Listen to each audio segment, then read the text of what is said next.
Guys, hi. Okay, so a couple of weeks ago, I wrote a newsletter and then I just became really excited about recording myself reading the newsletter and posting it as a podcast. So I did that and it's available on Growing Up with Julia Burgess, wherever you get your podcast, just presumably how you found this episode. And it's called Love Letter number 114 People Have Opinions and Drag Queens.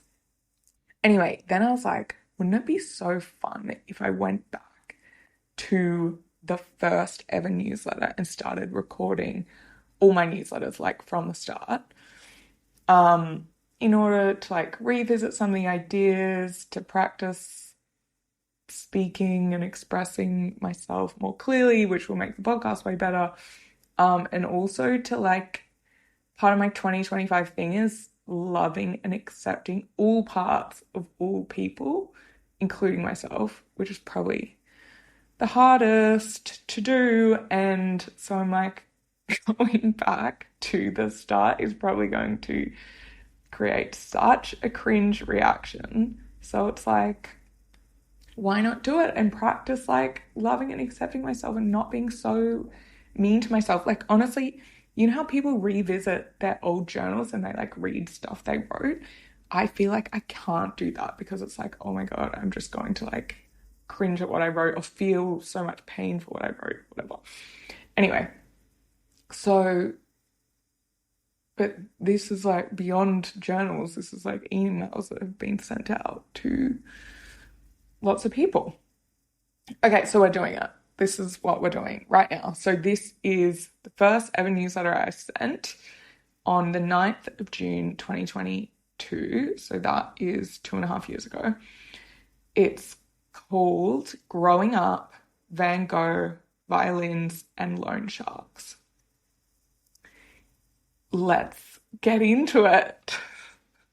Okay, I'm reading. Hey there, person who's interested in the world. Welcome to the very first edition of the Growing Up newsletter. Okay, side note, I hate the word newsletter. Did we cover that? Yeah, I think we covered that last time, and that's why I then said love letter, because like newsletter, like it's not really news, but it is filled with love, usually. No, always. Okay, back to the thing that I wrote. So this week I'm reading Range, Why Generalists Triumph in a Specialized World, the 2019 #1 New York Times bestseller by US journalist David Epstein. I was recommended Range by a young chap I met playing football, the round ball variety, at Cambridge. I thought it would be an excellent confirmation bias since I am determined to spend my life learning about lots of things whilst never becoming a specialist in any of them. I'm reading the copy my dad left in London, having finished it on his recent trip over here. The book appealed to him as he is in the business of giving corporate finance advice to clients across deal types, sectors, regions. That is old school generalist relationship banking, not the hyper-specialized investment banking model I was exposed to during my short stint in that world. Anyway, the book. Oh my God, sorry, this is like, I have no memory of writing this. This is interesting. Okay, so I'm about halfway through and I just learnt something about Vincent van Gogh that made me very excited. And yes, before you say it, I know he struggled immensely with his mental health, that he may have needed to rely on his brother financially along the way. This is funny. I remember my mum saying that to me when I was like, well, you know, Van Gogh, like, he took a while to figure out what his big thing in life was. And my mum was like, you know, he struggled financially and he had no money, he had to rely on his brother. Anyway, so that's me clearly like talking to my mum there. And that his life ended tragically, of course. Let's put that aside for a moment, and whether you are team Sunflowers or Starry Night. Oh my God, Delia, sweet. I think we can agree the man made some pretty impressive and extremely valuable works of art. And then there's a link. Oh my God, I used to put links in my newsletters. Wow. Okay, it's loading. The 10 most expensive Vincent van Gogh paintings. Of course, Sunfiles is included along with some surprises along the way. Oh, portrait of Dr. Paul Gachet, 83 million. Okay, guys, I'm not going to read this whole article, but you can in your own time. I will link to the newsletter, I guess, of course. Okay, back to it. How is this related to being a journalist? Well, apparently Van Gogh wasn't the child prodigy brush in hand before he could walk type a la Tiger Woods, except with a golf club, obviously. Oh, there's a link to Tiger Woods. What's it about? Tiger Woods' biography as a 9-year-old. Okay. Oh, he took an interest in golf aged 6 months, watching his father hit golf clubs into a net and imitating his swing. He appeared on the Mike Douglas show aged 2, partying with Bob Hope. Yeah, okay. I feel like linking stuff is like a distraction. Like, do people come back to the newsletter? Anyway, because you might just get distracted reading all about Tiger Woods. Anyway, back to the newsletter. You can read in your own time. Rather, he threw himself into multiple seemingly unrelated endeavors passionately before he ever sat in front of their easel. He started off convinced he'd be a successful art seller. At 20, confidently telling his parents he'd never have to look for a job again. Not quite. Hashtag relatable. It's actually in brackets. Then it was on to odd jobs at an English boarding school, tutoring French and maths, working in a bookstore. The next grand plan was to be a missionary to South America. No, maybe a pastor instead. Wait, the word of Lord Jesus Christ needs to be spread immediately. No time for Latin, Greek, and a university degree, straight to the coal mines to preach. Even when he started drawing and was told he should revert to a beginner's class with 10-year-olds, he continually changed his mind. In Epstein's words, as he had between careers, he pinballed from one artistic expression to another. On one day, he felt true artists only painted realistic figures. And then when his figures came out poorly, the next day, true artists only cared for landscapes. One day, he strived for realism, another for pure expression. This week, art was a medium for declaring religious devotion. Next week, such concerns encumbered pure creation. This made me laugh because I constantly have new ideas and will be absolutely convinced that this idea is an absolute winner and I'll spend the rest of my life dedicated to it. 5 minutes later, nah, not the one. I know that VVG and I aren't the only ones in this category, and I saw a bit of a positive message here. If you're also like this or are worried about your friend, partner, child who keeps bouncing about, never committing long-term to anything, totally unsure of where they're going to end up, don't worry. Oh my God, guys, this is clearly me writing that to my parents, being like, leave me alone. Let me continue exploring.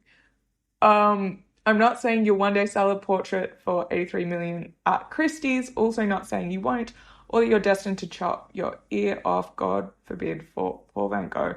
Just saying, mainly to myself, keep trying things. If they don't work out, no problem, on to the next thing. Oh my God, this is actually so sweet. Like, at the start, okay, I read the first paragraph before I started reading this, before I started recording, and I was like, oh my God, cringe at saying young child playing football, round ball variety. But, you know, I got over the cringe before I started recording, but I thought there'll be so many more cringe moments in this. But I'm like, oh, this is actually quite sweet. I feel bad at thinking I would just cringe at myself. And I hope I don't sound really patronizing to myself now either. Anyway, I'm going to have to re-listen and see. But yeah, guys, you can just keep trying stuff. Who cares if they don't work out? That's like been my life for the last 2.5 years. It's been amazing. Okay.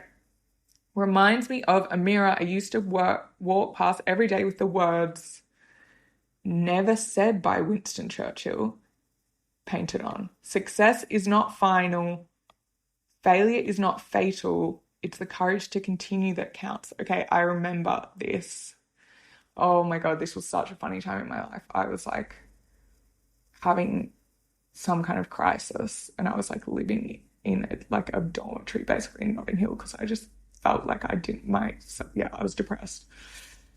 Yeah, I was in the middle of depression when I started writing this. And I at that point, okay, because I remember this mirror, it was on I think it was on Church Street in Kensington Church Street. Um and I was really like, oh, my self-esteem was so low and I was like, didn't I felt so much shame around money or something. I felt like I didn't deserve money, or like I remember I was asking people, is money ethical? And it was like, what? People were like, what? Like, you just need to eat food. Like, why are you overthinking that? Anyway, okay, there's a link to Never Said by Winston Churchill. What is this link? International Churchill Society. Get it right. I have no idea what this is. Oh, find this and other fake quotes. I think it's an article because you know that thing about so many quotes are just misattributed to Churchill. Oh yeah, double misquote. Not only did Churchill never say these words, he never said the similar words more usually attributed to him, which are success is not final, failure is not fatal, it's the courage to continue that counts. Churchill did say no one can guarantee success in war, but only deserve it. And he did say success always demands a greater effort. Interesting. Okay. Yes. Back to it. Yeah, links really a distraction. I can see why I don't do them so much anymore. This week I'm asking, oh yeah, okay, this is fun. I used to do these segments, which I don't really do anymore. Okay. Are buy now, pay later companies another version of payday loans? Speaking of having a new idea every 2 minutes, reading about buy now, pay later made me think maybe I should take my finance career off ice and use my YouTube, TikTok accounts to empower people by providing some one-on-one financial education for the masses. Oh my God. I absolutely did not do that. Let me explain. Remember that Netflix docuseries Dirty Money and the payday episode about now imprisoned loan shark Scott Tucker? Well, I just read last Friday's Financial Times big read on buy now, pay later, and it reminded me of that overreaction question mark. So yes, I see that some of these providers have done away with late payments and interest charges, and the Swedish payments group Klarna notes its business model is funded by retailers rather than customers. Is that really going to work? Question mark. But I couldn't help but wonder, Carrie Bradshaw voice, but I couldn't help but wonder, is allowing the customer to delay the cost of an ASOS dress really good for them? Is the average consumer financially literate enough to understand that when they click a button, they are taking on a form of debt? I'd love to know what you think. You can reply to this email. Do you use buy now, pay later? Zero judgment here. Would you be horrified if you found out your children are using it? Do you think Klarna is a good, helpful service to manage your finances, or do you think it's dangerous and should be regulated? Or maybe you think it's dangerous, but you know what? It's the individual's responsibility to educate themselves and now not take on debt they can't afford. Guys, I literally do not care about this anymore. I don't know why. I mean, I don't know how much I ever did. Maybe I don't know. Anyway, please don't email me about buy now, pay later because I just don't really care. No, just kidding. You feel free to email me at any time. Like, I love hearing from you guys. So if you have some thoughts, I actually just remember, yeah, I feel like I'm coming from like what is it? Like paternal view in like, oh, I need to look after everyone. Like people might not know. And whereas now I'm way more like it's people's own responsibility. But yeah, education is important, but like people can do whatever they want to pay for their ASOS dresses. Like, go for it. I fully believe in you. And also if you go into tons of debt, I believe in your ability to like get yourself out of it. So I think everyone's gonna be fine. Okay, this week I'm grateful for, oh, that's sweet. Violins On a totally unrelated note, pun intended, oh my God. On Tuesday night, I had the privilege of attending the Royal Academy of Music and listening to my very talented 21-year-old French former housemate play her final exam recital. The first piece was from one of Bach's guys, I don't know how to say this. New term I learnt. Chaconne. Okay. This is, it's really hard for me to admit that I don't know stuff, so wow. Okay. I know approximately zero about classical music. Oh, there you go. Like, I'm really embarrassed to mispronounce stuff, so maybe I'm just gonna try. And maybe I've probably been mispronouncing Van Gogh the whole time, but also I don't want to sound like pretentious. Do you know what I mean? Okay, but Bach's, which probably should be like Bach, but I don't know. Again, don't want to sound pretentious. Okay, partitas. I just don't know how to say that, and I don't want to come across as an idiot. But I mean, this is probably just holding me back in life. Need to embrace sounding like an idiot sometimes. Okay. I know zero about classical music, but it was very good, as in the first few notes brought a physical tear just one to my eye type good. So I thought I'd leave you with this final thought, whether it be live music, sport, or watching someone build an Excel model really quickly. What? And then I have a link. What is the link? It must be like the World Excel Games or something. Oh my God, guys, when I click on the link, it tells me, it's really stupid. Watch these Excel pros duke it out in a new financial modeling competition. Someone must have sent that to me. Okay, financial modeling World Cup finals take place today. Fun. Yes. How good is getting to experience other humans share their talents and hard work with the world? Yeah, okay. I feel like this bit was like me. When you're depressed, you're like so in your own head, and it's like I don't know. I remember reading this I remember my ex-boyfriend at the time, but it was like, oh, I'm going to send my first email, and like I got him to read it, and he was kind of like, yeah, what's the point of the last bit? He was like, no offense, but like, who cares kind of thing. And now I am reading this a bit like, who cares? Or it's a bit self-helpy. Oh no, maybe I just shared that and didn't say anything, and then I added the bit at the end. That's like, so it feels like a bit self-helpy. It's like, guys, everyone, go and experience like the world. Which again, I feel like, okay, people just know how to, like, it's just not the vibe I want to go for. It's like telling people how to like experience the world. But yeah, I feel like when you're in a place of depression, it's like maybe that was really a big deal for me, because it's like you're so in your head, and then you like actually go out in the world and experience something, and you're like, whoa, like there's other stuff happening in life. I don't know if that makes sense, but yeah, that is a bit random, and that is something like I cringed at. I remember thinking like a couple of weeks ago of like, oh, maybe I'll go back to the start and reread my first one, and then I remember thinking, cringe, I shared that thing about like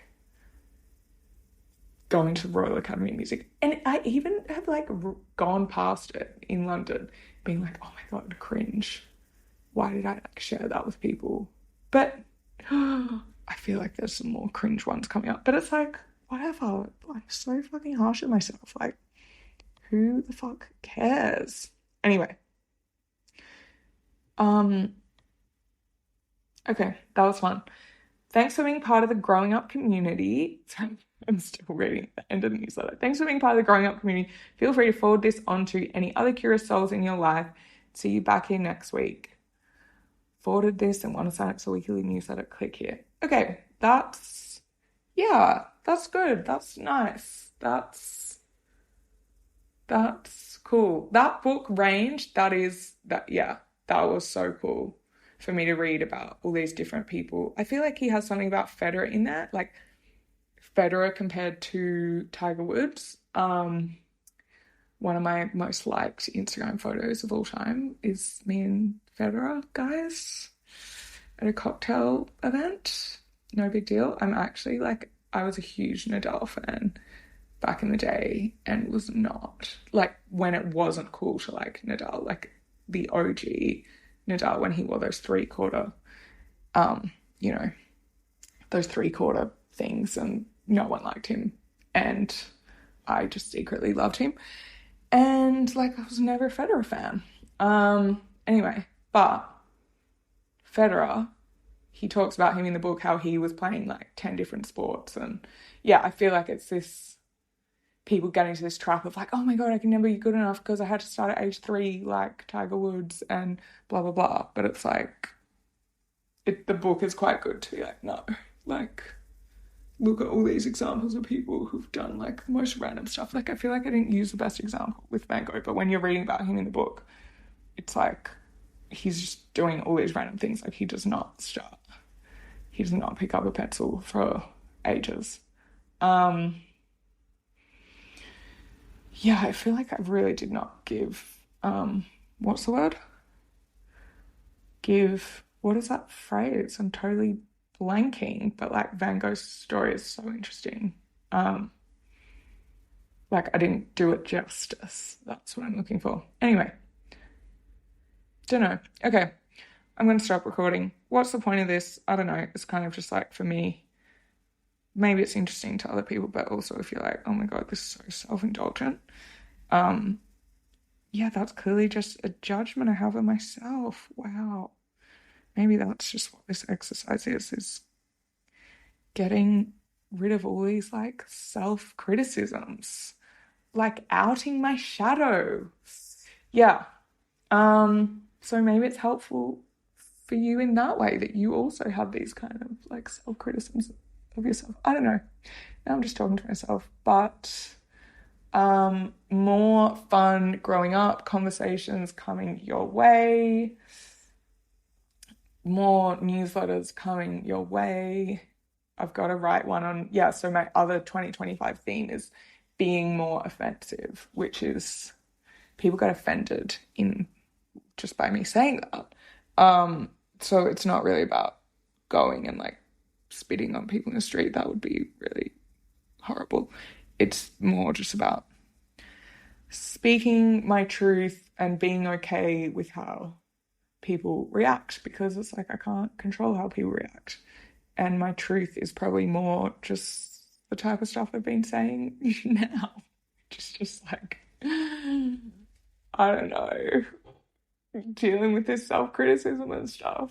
I don't know how that would be offensive to anyone. Well, yeah, it's like people could, I can hear like other people's reactions in my head. That makes me sound crazy. That was actually like one of my most popular, when I was making TikTok videos for fun.